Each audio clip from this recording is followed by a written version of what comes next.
बंधुओं देखो, वैसे तो ये परमात्मा है, वैसे तो ये पर ब्रह्म है, इनको सब पता है कि कौन क्या है क्या नहीं है, लेकिन जब ठाकुर जी लीला करने आए हैं तो पूर्ण लीला में ही रहते हैं। उस समय ये भाव नहीं है कि किशोरी जी क्यों याद कर रही हैं ठाकुर जी को, वे तो भगवान हैं, वे तो जानती हैं कि कौन श्याम सुंदर कैसे क्या, तो फिर ये क्या है। अरे भाई, जब ठाकुर जी लीला में पधारते हैं तो पूर्ण लीला के ही होके आते हैं। श्रीनाथ जी अपने मंदिर में विराज रहे थे, गुसाई जी सेवा कर रहे थे, इतने में ही एक बिल्ली घुस गई भीतर। तो बिल्ली देख करके श्रीनाथ जी को भगाओ भगाओ भगाओ। गुसाई जी बोले, आप परम ब्रह्म परमात्मा, पूरे विश्व के जगदाधार, पूरे विश्व को बनाते हो, या बिल्ली से डर रहे हो? श्रीनाथ जी बोले, सुनो, निकलो मंदिर से बाहर। क्यों? या तो तुम जाओ या मुंह जान दो। गुसाई जी बोले, अरे जय जय, कहा अपराध है, आप इतने नाराज क्यों है? रहे तुम मुंह को लाला मानो ना। बोले, हाँ लाला मानो। तो लाला मानोगे तो लाला को बिल्ली तो डर लगेगा, लाला को कू करते हुए डर लगेगा। तुम पर ब्रह्म मानोगे तो फिर मेरे सामने साधारण मैया को भाव मत दिखाइयो। फिर तुम साधारण ही बन के आओ। जब पर ब्रह्म मानने हो तो पर ब्रह्म मानोगे तो पर ब्रह्म जैसी सेवा करो मेरी। लेकिन तुमने मुंह को लाला मानो है, तो लाला को तो चींटी तो डर लगेगा, छिपकली तो डर लगेगा, बिल्ली तो डर लगेगा। तुम्हारी सेवा में अभी न्यूनता है, लेकिन मेरे भाव में न्यूनता ना है। मैं वो लाला बन की सेवा करवा रहा हूं, लेकिन तुम्हारे मन में आ रहा हो कि तो पर ब्रह्म है, इनको बिल्ली से डर कैसे? तो हे मोहे नाते अनेक मानिए जो भावे। आप किशोरी जी के प्रति, श्याम सुंदर के प्रति जो भाव रखो। कल मुझ को इतना बढ़िया लगो, रात में आए तो मैया को परिचय सबका, ये हमारी कीर्ति मैया हैं, ये राधा रानी के भैया हैं, ये राधा रानी की बुआ हैं, ये चाचा हैं, ताऊ हैं, ये उनके भतीजा हैं, ये सब हैं। ये भाव सच में ये विशेष है। और एक बार को एक बात बोलूं, आपने केवल कहने को किशोरी जी से कही कि मैं आपको चाचा हूं। आप एक बार को कभी है सके अपने कर्तव्य को भूल जाओ, लेकिन किशोरी जी नहीं भूलेंगे। तुमने कही है कि तुम मेरे चाचा हो, तो चाचा वारो कर्तव्य निभाओ। ठाकुर जी की भक्ति में तीन चीज बहुत जरूरी, विश्वास, दूसरा संबंध, और तीसरा समर्पण। जब तक ठाकुर जी की भक्ति में कोई संबंध ना हो, विश्वास ना हो, समर्पण ना हो, सबसे पहली सीढ़ी है विश्वास। विश्वास करो, हाँ। दूसरी सीढ़ी है कोई भी संबंध, और संबंध भी आप पूछो हम ठाकुर जी से कौन सा संबंध बनाए।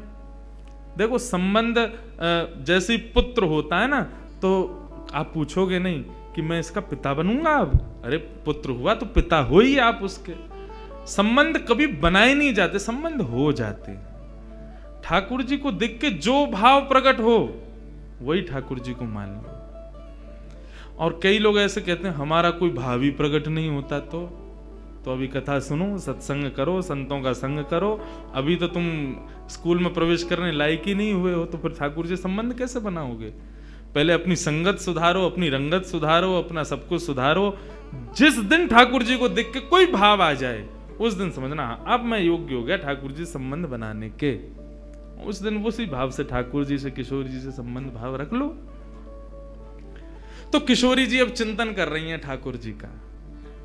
श्याम सुंदर के नेत्र, श्याम सुंदर के कपोल, श्याम सुंदर की मुख मुस्कनियां, श्याम सुंदर को सर्वांगीण अंग वा को चिंतन चल रहा है किशोरी जी के चिंतन में।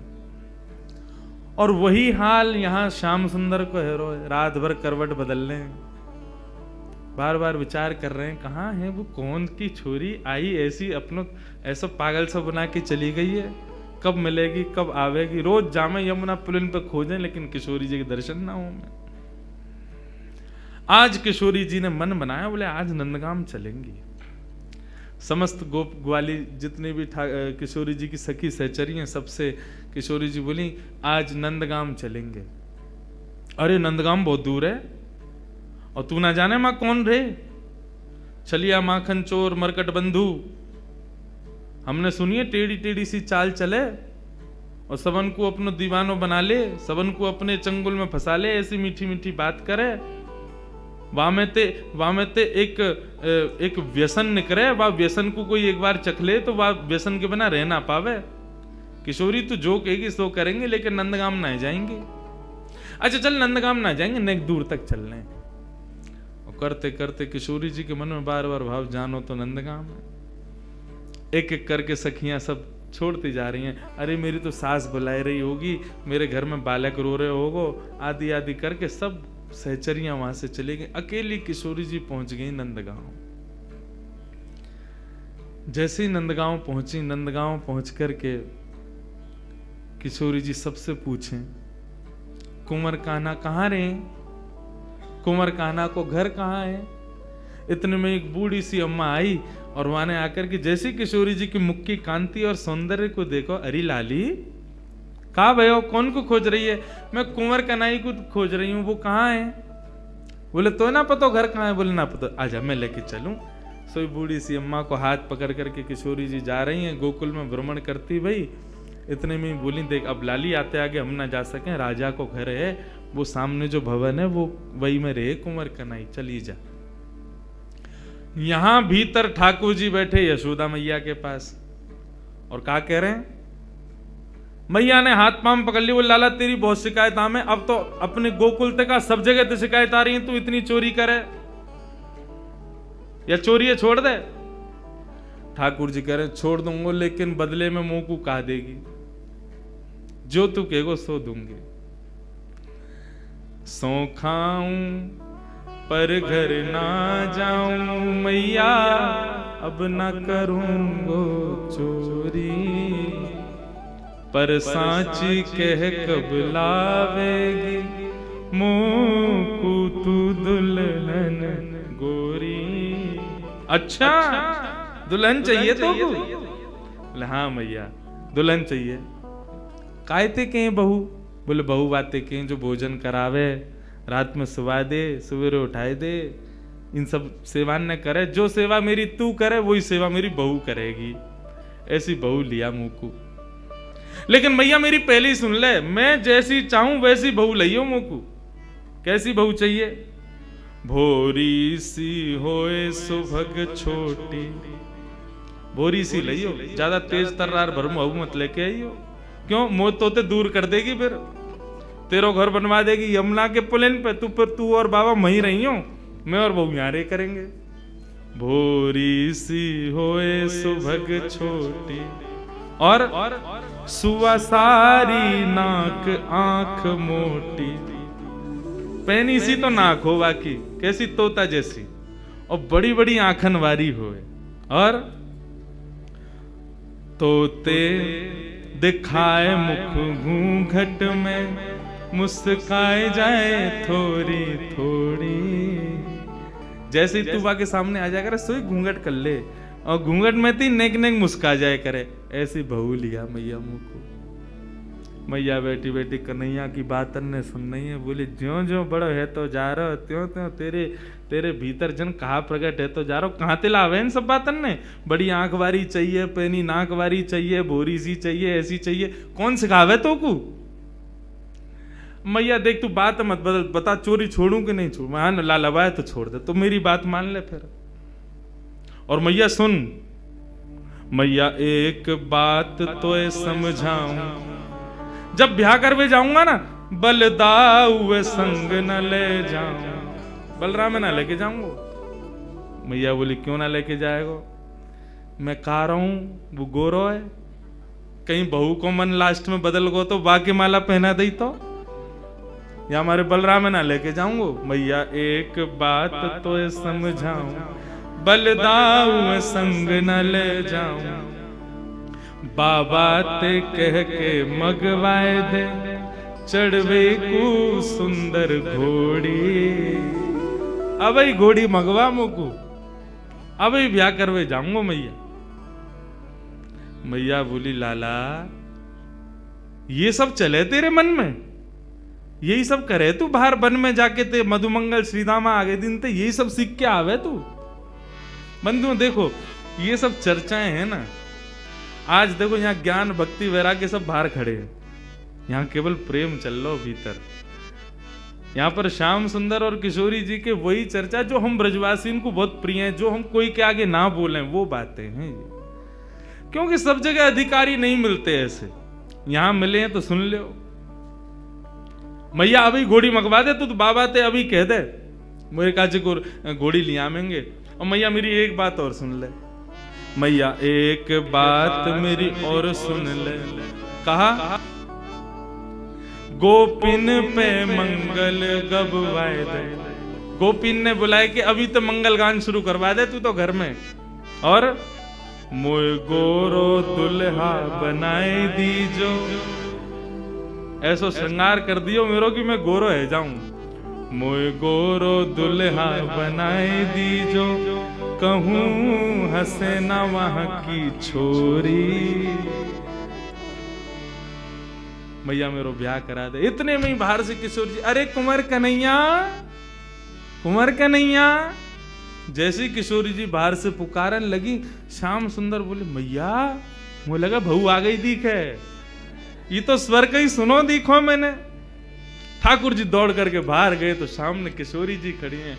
आहा, किशोरी जी को जैसे ही देखो, जैसा रूप भीतर वर्णन कर रहे, जाके काजे कर रहे, वही आ गई। भारे विधाता, तेने कैसी सुनी मेरी? मैं तो मैया ते अभी कह रहे और वही है गया सामने। इतने में ही पीछे से यशोदा जी निकल करके आई, और जैसे ही यशोदा जी ने नंद भवन के द्वार पर नन्ही सी किशोरी जी को देखो है, किशोरी जी को देख करके यशोदा मैया के मन में भाव आयो, अरे विधाता, मेरे मन में तो बचपन से ही हती कि लाला के काजे सुंदर सी एक बहू लेके आऊंगी, आदि आदि। अभी लाला की बात विनोद में सुन रही, लेकिन हे विधाता, ये जो सामने खड़ी है मेरे, या को रूप कैसा, कैसी कैसे कैसे चपल से नेत्र हैं, या कि कैसी मृगनैनी है, या कि मुस्कान कितनी सुंदर, या कि चाल कितनी सुंदर, या कि रूप कितना सुंदर। मोहित है गई। यशोदा मैया ने परिचय ना पूछो कौन है, सीधी बोली लाली निक इतकुआ। किशोरी जी पास गई, निक मैं तो कोई हृदय से लगा लूं अपने। हाँ मैया लगाए लो। जैसे किशोरी जी को हृदय से लगायो, यशोदा मैया के नेत्रन से अश्रु प्रपात है लगो। ऐसी शीतलता को अनुभव, जो शीतलता को अनुभव सदैव कन्हैया को हृदय से लगावे में आवे, वो पहली बार कोई बालक को हृदय में लगावे में आयो है। कौन है लाली, कहां ते आई है, तेरो गांव कहां है? मैया तुम बढ़िया ते जानो मुझे। कौन हो? मैं वृषभानु जी की लाली हूं। कीर्ति मैया, मेरी मैया आपकी बड़ी अच्छी सहेली। अच्छा, वृषभानु की लाली है? बोले हाँ। वो ही जो घोटून तक काजल लगावे का है, नहीं समझे? बड़ा बड़ा काजल लगाते हैं वृषभानु जी। हाँ वही हैं। हम बे ऐसे तो बड़ो बूढ़ा है, लेकिन हम तो खूब बतियाव है। आ जाओ बातन ने बना तो रे। किशोरी जी बोली आप हमारे बाबा के बारे में ऐसे मत बोलो ना लाली, मैं कोई बुराई थोड़ी कर रही हूँ। हमारे ब्रज में तो गारी देवे तो उम्र बढ़े, हमारे ब्रज में तो ऐसा बोलवे ते आनंद ही आवे। ऐसे बिना बोले, बिना चुभने वाली बात बोले तो ब्रजवासी आगे बढ़ता ही नहीं। किशोरी जी श्याम सुंदर के संग बैठी हैं, क्रीड़ा कर रही हैं, लीला कर रही हैं। किशोरी जी के इस रूप को देख करके यशोदा मैया के मन में भाव बार बार उत्पन्न हो रहे है।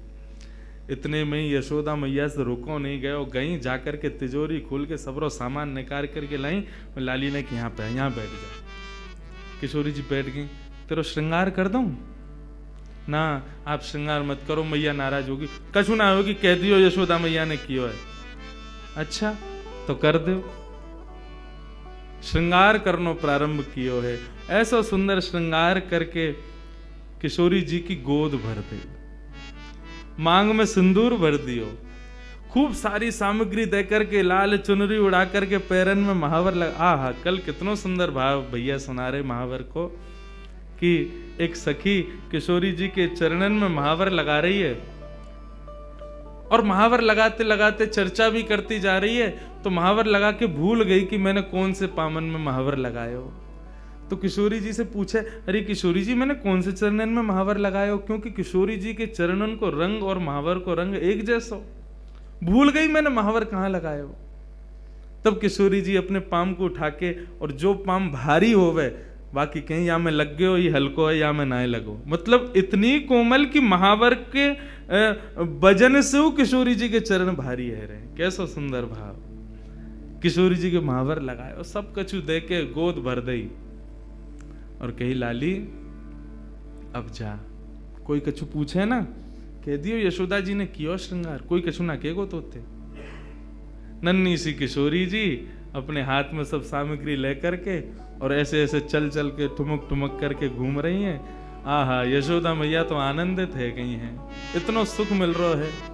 छोटी सी किशोरी मेरे अंगना में डोल रे, छोटी किशोरी मेरे अंगना में डोले रे, छोटी सी किशोरी। मैंने वासों पूछी लाली कौन गाम की छोरी रे, मैंने वासों पूछी लाली कौन गाम की छोरी रे। हंस हंस के बताए मैं तो बरसाने की छोरी रे, हंस हंस के बतावे वो तो बरसाने की छोरी रे। छोटी सी किशोरी मेरे अंगना में डोल रे, छोटी सी किशोरी मेरे। नन्ही सी किशोरी जी खूब सारी सामग्री को अपने गोद में भर के और कन्हैया को इशारा करके वहां से चली गई, मिल के चली गई और बोली अब तुम आई हो हमारे यहाँ। ठाकुर जी बोले आऊंगो, ऐसे ही आऊंगा मैं भी, अब तुमने आई हो तो मैं भी आऊंगा, अब चाहो। अब वहाँ कीर्ति जी पूरे बरसाने में खोज रही है मेरी लाली कहाँ चली गई। छोटी सी लाली भोरी सी है, कोई बहका के ले गए हो बाकू, सब जगह खोजें लेकिन कहीं दिखे नहीं। इतने में ही देखो नंद भवन के मार्ग से और किशोरी जी तो महाराज वैसी ही सुंदर, और इतनो सुंदर श्रृंगार यशोदा मैया ने कियो, पत्रावली को श्रृंगार कियो है किशोरी जी के, सुंदर सुंदर पत्रावली बना करके किशोरी जी को श्रृंगार कियो।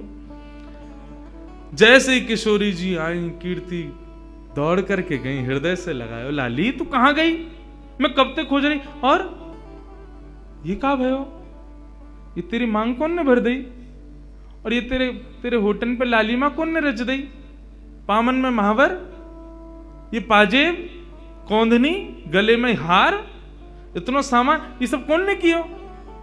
मैया मैं गई नंदगाम, वहां पे यशोदा मैया ने मेरा श्रृंगार कर दिया। कीर्ति मैया श्रृंगार देख के समझ गई, बोले कि यशोदा जी ने गोद भर दी मेरी लाली की। चिंता है गई कीर्ति जी को। बरसाने की एक सखी पूर्णमासी बुलवायो, सबसे बूढ़ी बड़ी वही है, वही ब्याह कराती डोले नंदगाम बरसाने में। पूर्णमासी आई, पूर्णमासी से कीर्ति मैया बोली मैया देखियो मेरी लाली को कैसो श्रृंगार कर दियो, कहा का सामान दे दियो, या सबको मतलब कहा समझू मैं।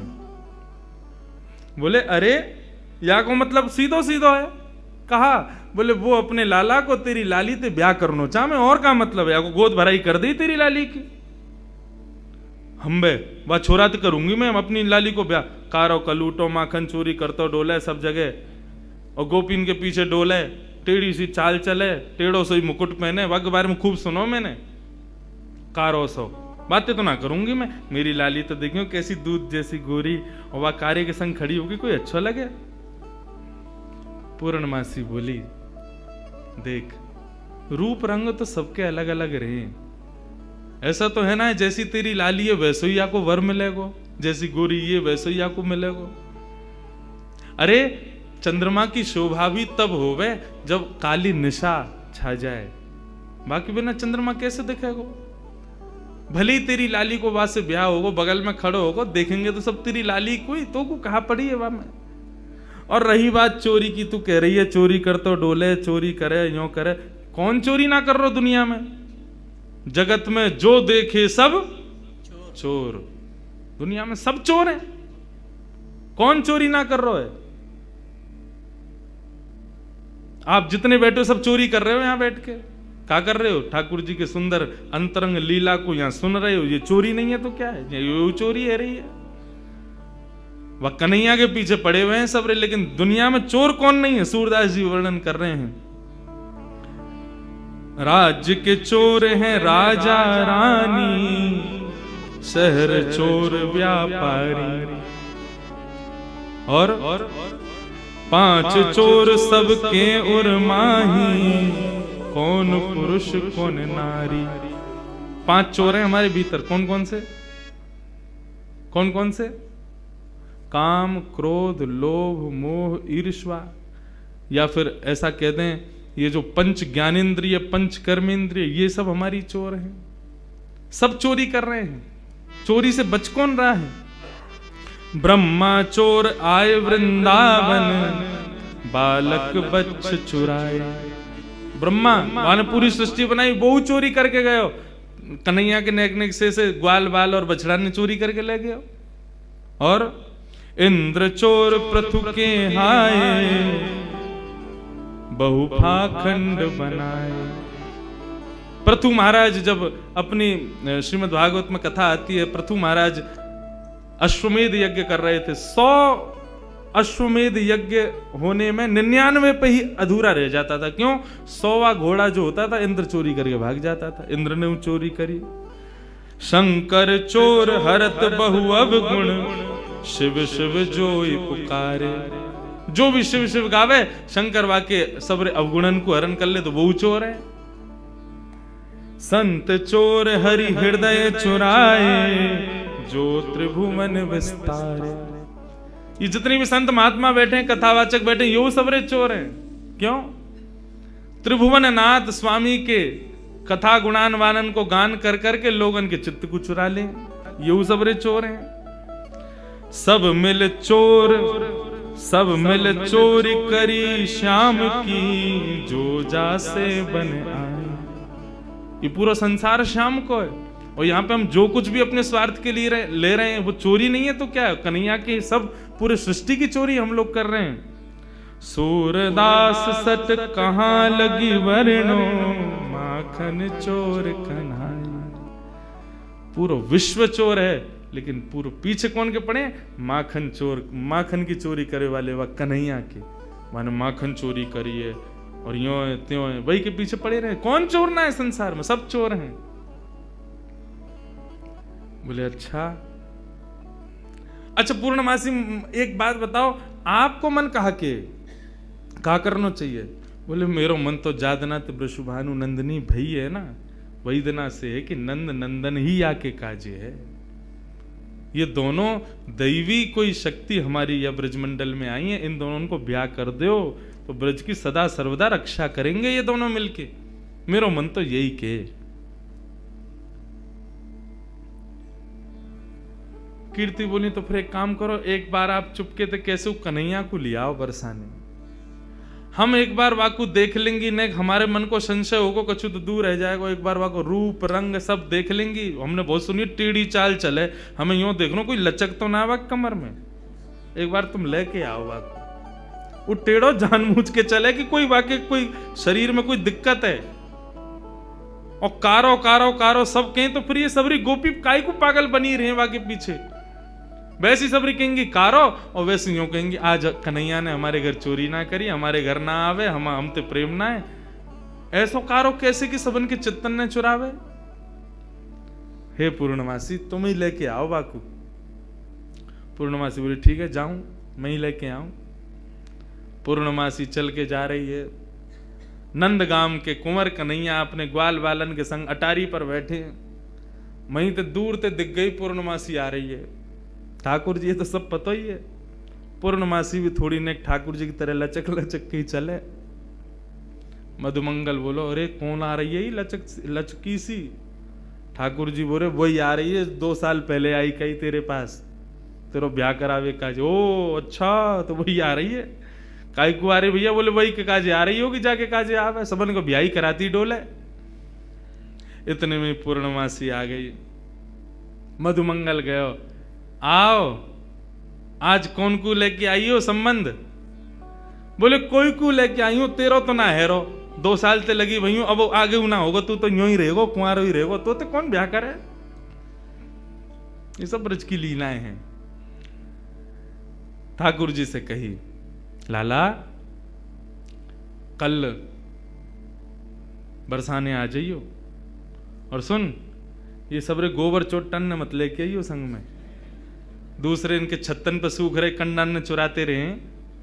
कौन ते कह रही है री? मधुमंगल श्रीराम बोले तुम ते कह रही हूं। लाला कल सुंदर सो बन के आइयो हैं, वहां पे सब गोपी ग्वाल तेरो सब इंतजार करेंगे और कल तेरी मुंह दिखाई होगी वहां पे, सुंदर से श्रृंगार करके आइयो और मैंने तेरी बात छेड़ दी है कीर्ति से, और बढ़िया कल वहां पे ऐसे लचक के मत आइयो, नहीं माँ की सी चाल जो चले का है, सीधो सीधो आइयो, सुंदर बन के आइयो, तेरो ब्याह है जाएगो। अब तो ठाकुर जी मनी मन विचार कर रहे हैं, बोले हमें तो केवल किशोरी जी के दर्शन करने हैं, ये कहा पूरा वहां पे बरसानो इकट्ठा होगा, सब हमसे मिलेंगे, पूछेंगे, देखेंगे, भारेंगे, जन कहा हुए को। ठाकुर जी बोले कल जावे की बजाय हम आज ही हुआ में। ऐसे श्याम सुंदर गए और जाकर के रूप बदल करके सब गोपियों को मोहन मंत्र से ही मोहित करके और किशोरी जी को वहां से लेकर के यमुना पुलिन पर पहुंच गए। और वहां यमुना पुलिन पर पहुंच के दोनों को सुंदर रास विहार भयो। बंधुओं, ठाकुर जी की 4 लीलाएं हैं। कुंज लीला, निकुंज नीला, निभृत निकुंज नीला, 3 लीलाएं हैं। कुंज लीला, निकुंज लीला, निभृत निकुंज लीला। कुंज लीला में समस्त ब्रजवासी भी हैं, ठाकुर जी के सखा भी हैं और किशोरी जी की सहचरियां भी हैं। लेकिन जैसे ही निकुंज लीला प्रारंभ होती है तो वहां पर केवल किशोरी जी की सखियां और ठाकुर जी, वहां पर सखाओं का प्रवेश नहीं है। महाराज का एक भाव ऐसा बताया जाता है कि ठाकुर जी जब महाराज करने के लिए गए तो ग्वाल बाल नहीं गए, बोले गए थे, लेकिन पहले ही गोपियों ने महाराज के बाहर परकोटा बना दिया और उस परकोटा में सुंदर सुंदर सुंदर सुंदर गोपियों को वहीं पर रास की भूमिका में प्रविष्ट करा दिया। वहीं फुब्बारे लगा दिए, वहीं गोपियां रास कर रही हैं, वहीं पर सुंदर भोज्य पदार्थ लाए जा रहे हैं, वहीं पर पेय पदार्थ लाए जा रहे हैं। तो ग्वाल बाल बाहर परकोटे में ही खड़ी हुई गोपीन में ही मोहित है कि वहीं रह गए। भीतर के रास में तो श्री ठाकुर जी ने प्रवेश किया। ये चित्र मैंने दर्शन किया था श्री सरस कुंज जयपुर में। वहां पर महाराज जी अपने अनुभव से चित्र बनवाते थे, तो वहां उन्होंने परकोटा बनवाया रास भूमि के बाहर, और वहां रास में चारों तरफ छोटी छोटी कुंज बना करके वहां कुछ गोपों को ही सखी बना करके वहां गोप ग्वालों को ही सखी रूप में खड़ा करवा दिया समस्त गोपियों ने।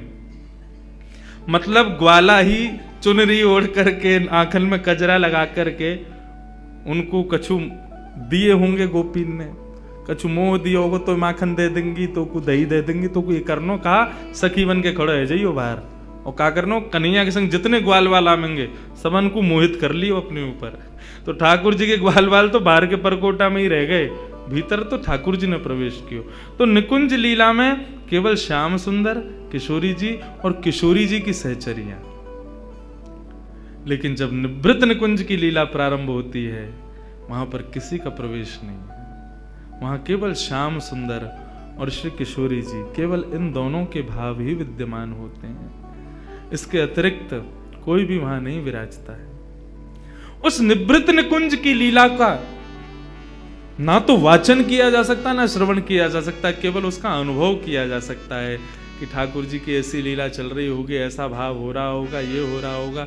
उन निभृत निकुंज की लीला के अनुभव में प्रवेश करने के लिए श्री किशोरी जी के चरणों में हम उन्हीं से अनुमति ले सकते हैं। वही अनुमति दें तो उसमें प्रवेश मिल सकता है। जिस निभृत निकुंज की लीला में श्री राधा बाबा प्रवेश कर चुके थे, श्री भाई जी प्रवेश कर चुके थे, हमारे वृंदावन के श्री पंडित गया प्रसाद जी महाराज प्रवेश कर चुके थे, वर्तमान के श्री माधवदास बाबा प्रवेश कर चुके हैं। निभृत निकुंज की लीला में जब ठाकुर जी की लीला का अनुभव होता है तो उसका वर्णन मुख नहीं करता, नेत्र करते हैं अश्रुओं के भाव से। ऐसा भाव है। एक भाव और सुना करके आज के विषय को विराम देंगे, फिर कल 3 बजे से ठाकुर जी का पुनः सुंदर कुंज निकुंज निभृत निकुंज देखें कहां तक पहुंचा में ठाकुर जी। जो भाव होगा वो कहेंगे। निभृत निकुंज में श्याम सुंदर और किशोरी जी दोनों विहार करते हैं, और उसमें भी दोनों की सर्वप्रिय लीला कौन सी है? मान लीला।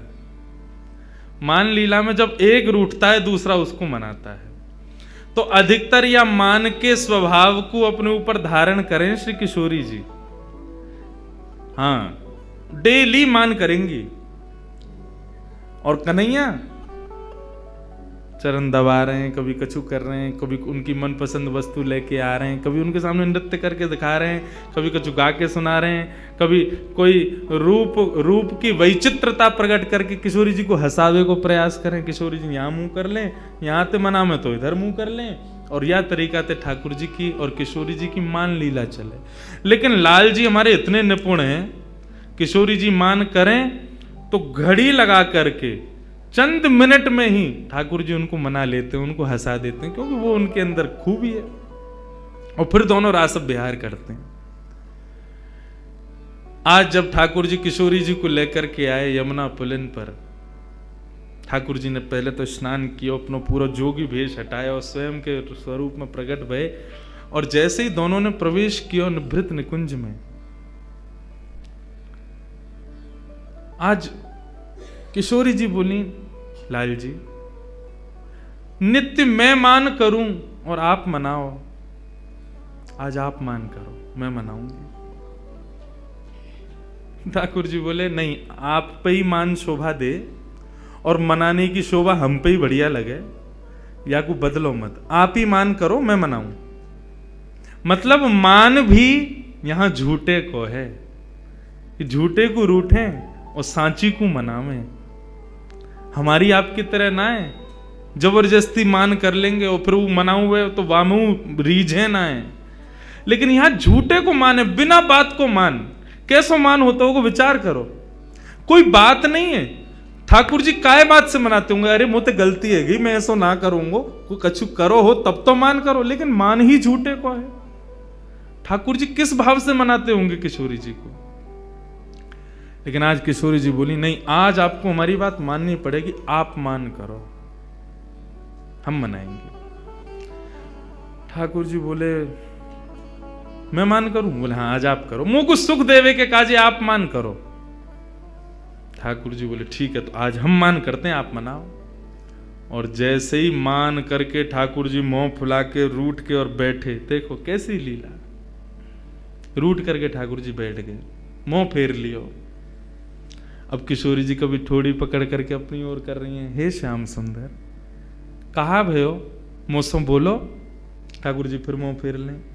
किशोरी जी अच्छा, तो आपको मयूर नृत्य बहुत प्रिय, देखो देखो मैं मयूर की तरह नृत्य करके दिखाऊं, तभी मयूरन को बुला लें, सामने असंख्य मयूर प्रकट हो जाएं, उन सब के मध्य में किशोरी जी नृत्य करें, आकाश से देवी देवता भी केवल श्रवण करें, क्योंकि निभृत निकुंज की लीला में वे भी दर्शन नहीं कर सकते, वे भी कान लगा करके सुनते रहें कि अरे किशोरी जी नृत्य कर रही हैं, उनके नूपुरन से प्रकट होने वाली ध्वनि कितनी मधुर है, किशोरी जी कितनी मधुर लग रही होंगी। हे श्याम सुंदर आप मान मत करो, रीझ जाओ, किशोरी जी को श्रम है रोए। लेकिन ठाकुर जी देख ही नहीं रहे। किशोरी जी बोली अच्छा नृत्य से नहीं माने तो कछु भोज्य पदार्थ लाऊं। ठाकुर जी का जी मिष्ठान रबड़ी और अब सब किशोरी जी ने स्वयं सिद्ध कियो, और सिद्ध करके ठाकुर जी के आगे 56 भोग लगाए, और एक एक वस्तु उठा करके ठाकुर जी को कह रही लाल जी पाओ ना, मैं अपने हाथन से पवा रही हूं, मैंने देखो कैसे बनायो, ये दोहरी गाय के दूध की रबड़ी है, अरे कैसी सुगंधी आ रही है।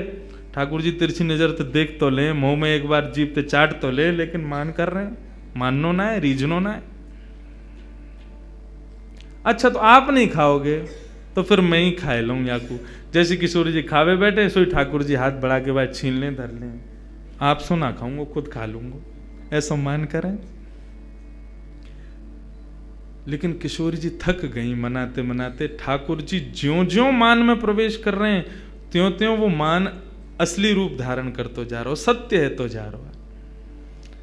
किशोरी जी ने खूब प्रयास किया कि श्याम सुंदर मान जाएं, लेकिन नहीं माने। एक दिन पूरा बीत गयो, एक रात्रि पूरी बीत गई, दूसरो दिन पूरा बीत गयो, दूसरी रात्रि पूरी बीत गई, तीसरो दिन बीत गयो, तीसरी रात्रि पूरी बीत गई, लेकिन ठाकुर जी ने मान नहीं छोड़ा। ठाकुर जी मन में सोच रहे हो बहुत पीछे पड़ रही, मान करो, ले कल ले मान, हमारा मान आज के बाद कहेंगी और ना कि तुम मान करो। लेकिन किशोरी जी को जब श्रम हुआ, मनाते मनाते मनाते जब हार गईं तो किशोरी जी नीचे नजर करके ऊपर एक अटारी पर एक शिला पर श्याम सुंदर बैठे हैं और किशोरी जी नीचे हाथ रख के बैठी हैं और श्याम सुंदर को बार बार देख रही हैं। बोले आपको 3 दिन से हमने मुस्कुराते भय ना देखो, आपके चेहरे पर एक प्रसन्नता ना देखी। लाल जी आप जानो ये कितनों कष्ट दे रहा हो हृदय को, एक बार मान जाओ श्याम सुंदर। लेकिन ठाकुर जी नहीं माने।